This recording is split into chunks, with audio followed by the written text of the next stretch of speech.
আসসালামু আলাইকুম। এই দেখেন, ডিসেম্বর মাস, জানুয়ারি মাস, আজকে রবিবার, সকাল 8:12। আমি গাড়ি চালাইতে আছি।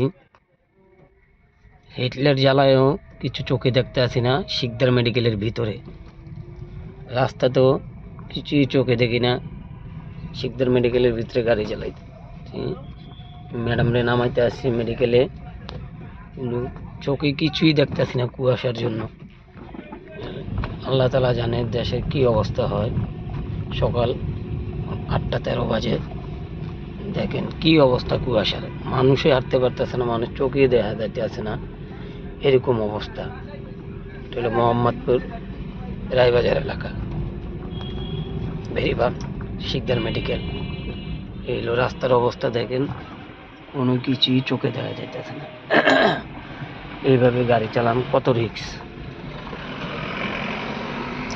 সবাই দোয়া করবেন মানুষ যেন ঠিক মতন গাড়ি চালাইতে পারে। দেখছেন রাস্তার অবস্থা, কোনো কিছুই কুয়াশায় চোখে দেখা যায় না। এই হলো সকালকার অবস্থা। এলে বোঝেন রাত্রে কি অবস্থা ছিল। এখন বেলা বাজে 8:30। এখন যদি এই অবস্থা হয়, রাত্রের অবস্থাটা ছিল কি, মানুষ কিভাবে গাড়ি চালায়। মানুষের হেডলাইট জ্বালায় গাড়িগুলো চালাইতে আছে। দেখেন সবাই হেডলাইট জ্বালায় গাড়ি চালায়, এরকম রাস্তাঘাটের অবস্থা। বুঝছেন, কিন্তু আপনারা সবাই ভাই, যারা আমার মতন ড্রাইভার ভাইরা আছেন, সাবধানে গাড়ি চালাবেন। কুয়াশার ভিতরে বেশি পারাপারি করবেন না, ঠান্ডা মাথায় গাড়ি চালাবেন ভাই। আপনার একজনের দিয়ে 10 জন চলে, সাবধান ভাই। সবাই সাবধানে গাড়ি চালানো লাগবে। একটু সময়ের কারণে আরও 5 জনের যেন ক্ষতি না হয়, ওইভাবে সাবধানে চালানো লাগবে। আমরা সবাই হুঁশিয়ার হয়ে চললে আল্লাহ তালা ভালো রাখার মালিক হলো আল্লাহ। নিজেও চেষ্টা করা লাগবে, ভালো করে হেডলাইট জ্বালায়া ঠান্ডা মাথায় 10 মিনিট পরে যান, সমস্যা নাই, ঠিক মতন চালাবেন। রাস্তাঘাটের কথা বলা যায় না। দেখেন ইমার্জেন্সি দিয়ে গাড়ি চালাইতে আছে, রাস্তার অবস্থা বহু খারাপ। দেখবেন কোনো কিছু তাকে দেখতে আসি না, মানে কি কম। আল্লাহ তালা ভালো জানে কি করব। সবাই দোয়া করবেন। আল্লাহ হাফেজ। গাড়ি চালাইতে আসি, বেশি ভিডিও করা যায় না।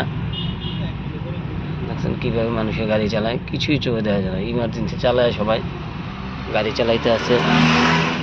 দেখেন আমি ইমার্জেন্সি দিয়ে গাড়ি চালাইতে আছি, মানে রাস্তার অবস্থা বহু খারাপ, অনেক খারাপ রাস্তা। কুয়াশা এলো মোহাম্মদপুর, বুঝেন মোহাম্মদপুর এলাকায় যদি এরকম হয়, দেশ গ্রামের অবস্থাগুলো কীরকম।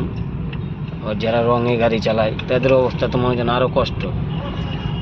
রঙের সব বাইকের বলতে আছি, আপনারা সাবধানে গাড়ি চালাবেন, একটু দেরি করে যান, সমস্যা নাই। ঠান্ডা মাথায়, মাথা গরম করে চালানো যাইব না, কারণ আপনার বোঝা লাগবো। আপনার একজন দিয়ে 10 জন চলে, ঘরের ফ্যামিলি চালান লাগে।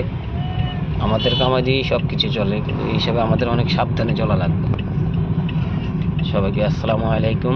সবাই দোয়া করবেন আমার জন্য, আমিও দোয়া করি আপনাদের জন্য। আল্লাহ তাআলা যেন হেফাজতে রাখে, ইনশাআল্লাহ।